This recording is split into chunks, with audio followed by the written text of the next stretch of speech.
Shalom, salah satu ayat yang saya suka itu ada di Yesaya 50 ayat 4b. Setiap pagi ia mempertajam pendengaranku untuk mendengar seperti seorang murid. Jadi ini salah satu hal yang perlu kita lakukan, yaitu bangun pagi.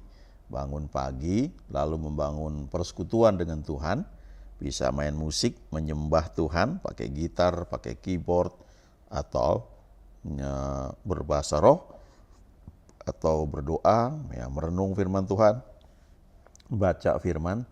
Tapi tidak hanya itu ya. Setelah itu adalah ada waktu untuk kita teduh, ya, teduh. Itu yang namanya di Alkitab itu meditasi, ya, meditate, merenungkan firman, lalu kita mengizinkan Tuhan itu bicara kepada kita. Karena kekristenan itu bukan agama, tapi itu soal relationship, ya, hubungan kita dengan Tuhan. Di 1 Yohanes 5 ayat 11 sampai dengan 13 dikatakan di sini, dan inilah kesaksian itu, Allah telah mengaruniakan hidup yang kekal kepada kita, dan hidup itu ada di dalam Anaknya. Barang siapa memiliki anak, ia memiliki hidup. Barang siapa tidak memiliki anak, ia tidak memiliki hidup. Semuanya itu kutuliskan kepada kamu, supaya kamu yang percaya kepada nama Anak Allah, tahu bahwa kamu memiliki hidup yang kekal. Dalam bahasa aslinya, bahasa Yunani, kata hidup itu adalah zoe. Zoe itu hidup ilahi, hidupnya Tuhan. Ya, jadi ada beberapa kata yang dipakai dalam bahasa Yunani untuk yang kemudian diterjemahkan sebagai life atau kehidupan atau hidup. Nah, yang dimaksud di sini adalah hidup ilahi, hidupnya Allah, Zoe. Kalau nanti kita baca ya, di Yohanes 17 ayat 3 juga dikatakan bahwa inilah hidup yang kekal itu, yaitu bahwa mereka, murid-murid Yesus termasuk kita, mengenal Allah Bapa dan mengenal Yesus Kristus. Kata mengenal di situ, ginosko, itu menggambarkan hubungan intim suami dengan istri. Ya, keintiman pasangan suami istri itu ditunjukkan ya ketika mereka berhubungan intim, lalu istrinya hamil dan kemudian melahirkan anak. Nah, kalau kita gambarkan di sini, pelayanan juga seperti itu ya. Kita bergaul dengan Tuhan begitu rupa, begitu intim, sehingga akhirnya kita dalam tanda kutip hamil, ya, hamil pelayanan. Kita punya kerinduan untuk melayani, kita punya impian, punya dream. Ada sesuatu yang Tuhan taruh di hati kita, dan kalau itu di-maintain dengan baik, itu akan berbuah, ya, akan menghasilkan buah. Kalau seorang bayi ketika dia masih dalam rahim, maka dia butuh waktu kurang lebih 9 bulan. Nggak bisa terlalu cepat. Kalau terlalu cepat, prematur. Ya, banyak pelayanan prematur. Masih untung kalau itu bisa diteruskan. Tetapi kalau bayi ya lahir terlalu cepat, itu ya nggak bisa ditolong. Ya, setahu saya prematur tuh paling cepat berapa ya? 7 bulan kalau nggak salah ya. Nah, dokter yang lebih tahu lah ya. Saya ingat pelajaran biologi dulu, guru biologi saya cerita. Kalau lahirnya 8 bulan itu lebih repot katanya, karena ada bagian-bagian tubuh ya, otak yang sedang dibentuknya, bagian mana saya lupa ya. Lebih riskan katanya dibanding prematur yang 7 bulan. Ya, yang paling tepat ya 9 bulan, 9 bulan ada plus berapa minggu begitu ya, 1 minggu atau berapa hari. Tapi artinya ketika kita mendapatkan sesuatu dari Tuhan, akibat kita itu bersekutu dengan Dia, bisa jadi itu kalau kita bacakan di perumpamaan lalang di antara gandum, bisa juga iblis menaruh sesuatu, keinginan yang lain, ya, menaruh dalam hati kita sehingga kita kira itu dari Tuhan, bisa aja. Tapi kalaupun itu dari Tuhan, ada timingnya untuk itu bisa keluar. Jangan prematur. Prematur kalau zaman sekarang bisa ditolong ya dengan banyak hal, tapi kalau terlalu cepat juga nggak bisa ya. Jadi pelayanan itu buah keintiman kita dengan Tuhan. Nah, kemudian kalau teman-teman pergi ke Israel, jalur yang klasik tuh biasanya masuk dari Mesir. Ya, Mesir, lalu sekitar 3 hari mungkin ya. 3 hari atau 4 hari, saya lupa ya. 3 hari kalau nggak salah. Nah, kemudian nanti akan pergi ke Israel, baru keluar dari Yordan. Waktu di Mesir itu akan dibawa ke Sinai. Ini tempat terakhir sebelum menyeberang ke perbatasan. Nah, di Sinai ini ada satu biara ya, namanya Saint Catherine ya. Nah, ini biasanya orang suka foto di sini. Nah, itu apa biara itu ya? Nanti orang guide lokal di Mesir itu akan cerita banyak ya. Sebagian ceritanya itu menurut saya agak sulit dipercaya ya. Misalnya ada yang cerita bahwa Saint Catherine ini kan orang-orang kudus ya, orang zaman dulu itu yang ada di sana tubuhnya tetap ada katanya. Tidak dibalsem tapi juga tidak mati ya, sudah ribuan tahun gitu. Masih ada di sana. Nah, saya terus terang sulit untuk percaya itu ya. Sebagian itu kan cerita-cerita dari guide lokal tuh untuk membuat orang terpesona, tapi mereka sendiri belum tentu lahir baru. Kalau mereka cerita mengenai Yesus itu cuma sejarah saja. Dan biara itu memang bagus kalau bisa masuk ke dalam ya, foto di dalam itu ya menarik ya. Lalu ada air, sumber mata air yang kemudian ada semak yang katanya dulu Musa berjumpa dengan Tuhan. Kalau semak duri itu menyala tapi tidak terbakar ya. Ya, ada api tapi tidak hangus terbakar. Nah, ini semua tempat-tempat dibangun mengenang bagaimana Saint Catherine itu berjumpa dengan Tuhan. Nah, kadang-kadang kita terpesona pada tempat itu, tapi kita belum tentu mendapatkan pengalamannya itu, pengalaman bersama Tuhan. Di Perjanjian Baru, penulis Alkitab yang paling banyak di Perjanjian Baru itu adalah Saulus, ya, berubah menjadi Paulus. Ini saya baca di internet ya, saya bacakan ini ya, pertobatannya Paulus ya. Dikatakan Saulus waktu itu namanya masih Saulus berusaha membinasakan jemaat itu dan ia memasuki rumah demi rumah dan menyeret laki-laki dan perempuan keluar dan menyerahkan mereka untuk dimasukkan ke dalam penjara. Kisah 8 ayat 3. Saul menganiaya gereja dengan kemarahan yang hebat yang menurutnya merupakan semangat keagamaan. Kata untuk membinasakan dalam ayat ini digunakan untuk menggambarkan perilaku merusak dari beberapa jenis binatang, ya, seperti babi hutan. Pikirannya terus berlanjut untuk menghancurkan ajaran sesat, namun hati nuraninya mengatakan bahwa Stefanus tidak bersalah dan penalaran itu benar. Semuanya berubah dalam perjalanan menuju Damsyik. Yesus menampakkan diri kepadanya dan menunjukkan kepadanya anugerahnya. Semua alasan dalam benaknya untuk menolak Mesias yang disalibkan lenyap.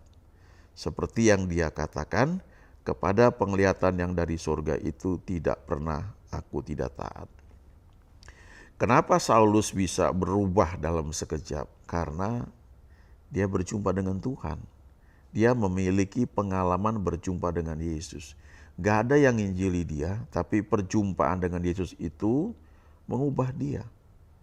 Nah, seperti saya bilang tadi, kekristenan itu bukan suatu agama, tapi relationship. Ya, hubungan kita dengan Tuhan.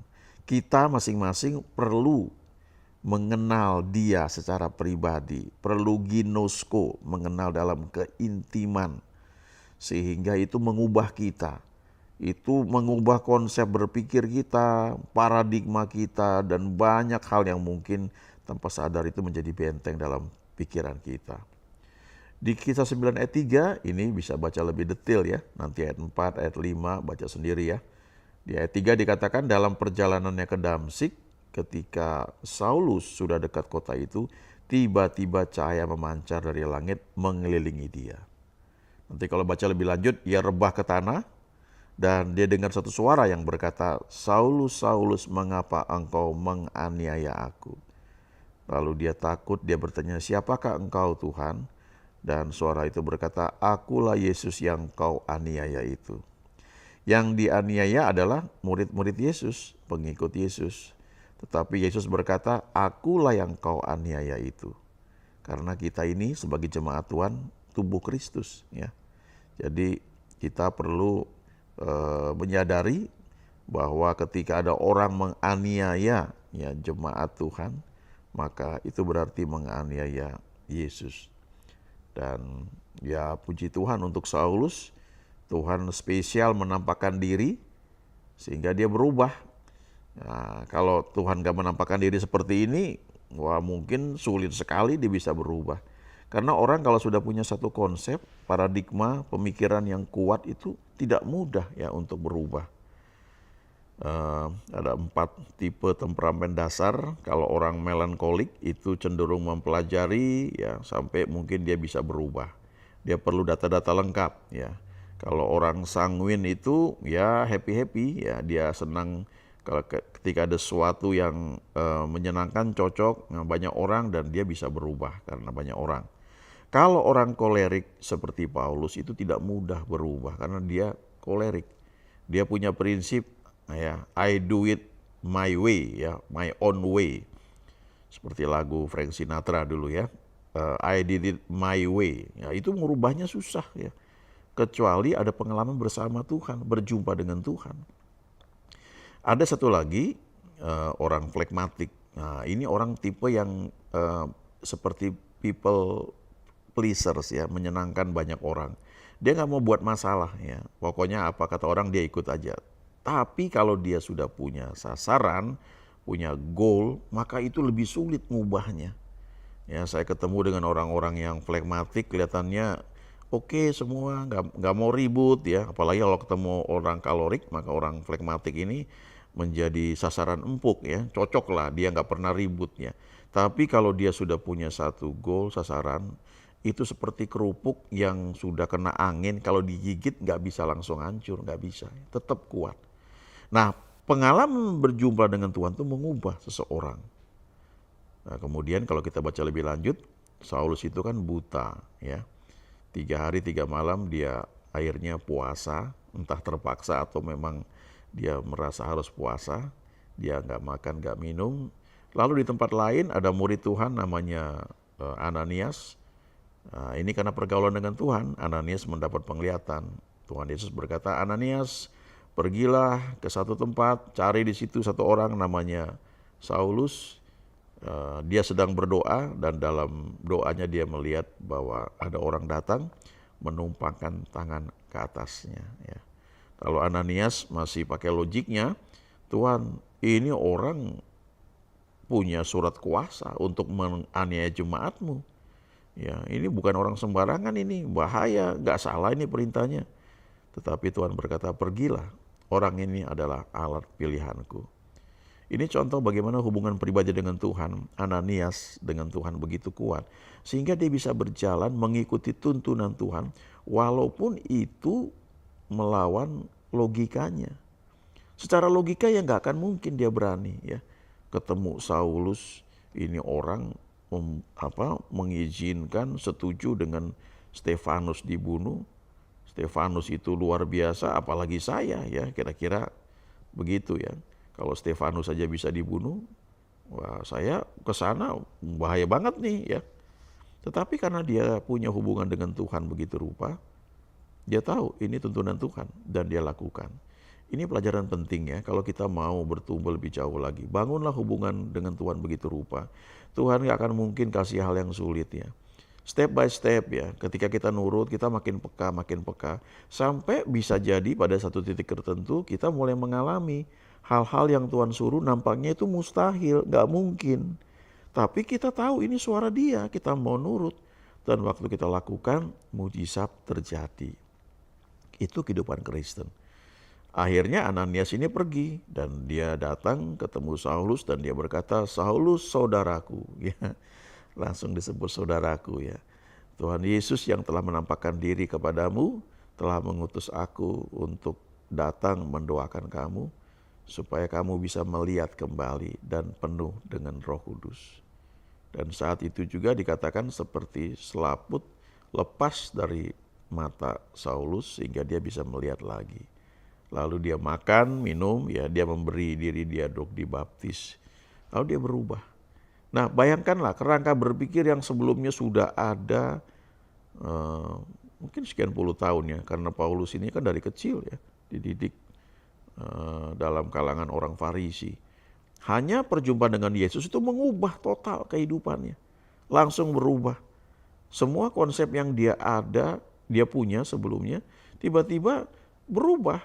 Tetap ada pemikiran itu, dasar-dasar firman yang pernah dia baca, tapi kemudian menafsirkannya jadi beda. Dia mengerti bahwa semuanya itu bicara tentang Yesus yang sebelumnya dia tentang. Makanya di Yohanes 17 ayat 3 dikatakan di sini, inilah hidup yang kekal itu, inilah Zoe itu, yaitu bahwa mereka, yaitu murid-murid Yesus, termasuk kita, mengenal Bapa satu-satunya Allah yang benar, dan mengenal Yesus Kristus yang telah diutus oleh Bapa. Kata mengenal itu ginosko, mengenal dalam keintiman. Mengenal begitu rupa sampai seperti hubungan suami istri dalam satu keluarga, ya. Suami dengan istri berhubungan intim, kemudian istrinya hamil. Nah, setelah hamil perlu dijaga kehamilannya itu dan nggak boleh terburu-buru. Sabar, ada waktunya. Pengkhotbah 3 ayat 11a. Ia membuat segala sesuatu menjadi indah pada waktunya. Nah, bicara waktunya itu, ada yang mengatakan itu waktu Tuhan, nya besar, n-nya, in his time, hanya huruf besar. Tapi ada juga yang mengartikannya waktunya n-nya n kecil, itu waktu yang umum yang dibuat. Kalau misalnya seorang wanita hamil, dia butuh 9 bulan untuk bisa melahirkan dengan normal.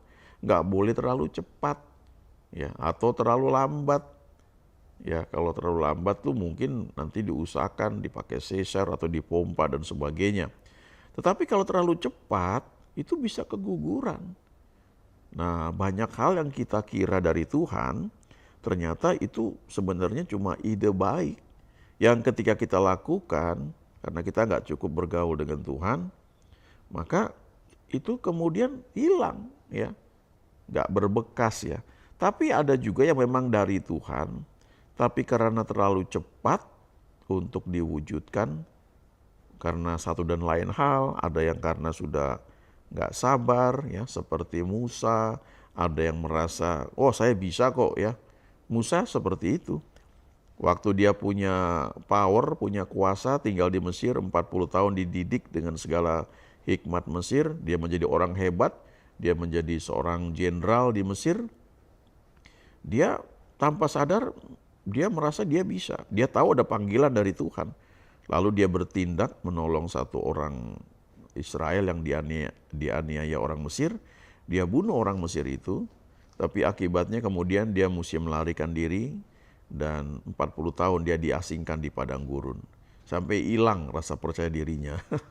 Ya, saya punya teman yang dia cerita sama saya, ya, dia bilang, Yakub, ya, sebelumnya saya kira saya sudah melayani Tuhan dengan baik, ya, karena dengan uang saya setiap hari saya buat makanan, saya lakukan aksi sosial, saya menolong banyak orang, saya bagi dengan cuma-cuma, ya. Tapi pada satu titik ternyata pelayanan itu goyah karena penghasilan saya tiba-tiba menurun drastis, bahkan hilang, ya. Dia bergumul untuk kehidupan dia juga. Dan pada saat itu dia menyadari bahwa dia perlu Tuhan, ya. Dan Tuhan pakai orang lain untuk memberkati pelayanannya sehingga bisa jalan. Tapi di situ dia sadar bahwa sebelumnya dia melayani Tuhan out of his proud, ya, keluar dari kebanggaan atau kesombongannya, ya, dari kemampuannya sendiri. Tapi setelah itu dia belajar, ya, lain, ya. Kalau saudara ketemu orang yang sudah ngalami didikan seperti itu, waktu dia ngomong itu nggak ada sedikit pun usaha untuk meninggikan diri, ya, nggak ada, ya. Kita ketemu sesuatu yang kalau kita kayak tembok itu, kalau kadang-kadang kalau kita ngomong dengan orang, itu ada tembok antar kita dengan orang tersebut, ya. Tembok itu bisa tembok keangkuhan, kecurigaan, tembok kerendah hatian yang palsu, ya, macam-macam, ya. Tapi kalau saudara ketemu orang yang sudah ngalami pembentukan kayak begitu, itu kayak nggak ada batas, kayak tembok itu udah roboh semua, ya. Disitulah kita mengenal, ya, bahwa Tuhan itu sumber segala sesuatunya. Kita perlu Dia dalam segala hal.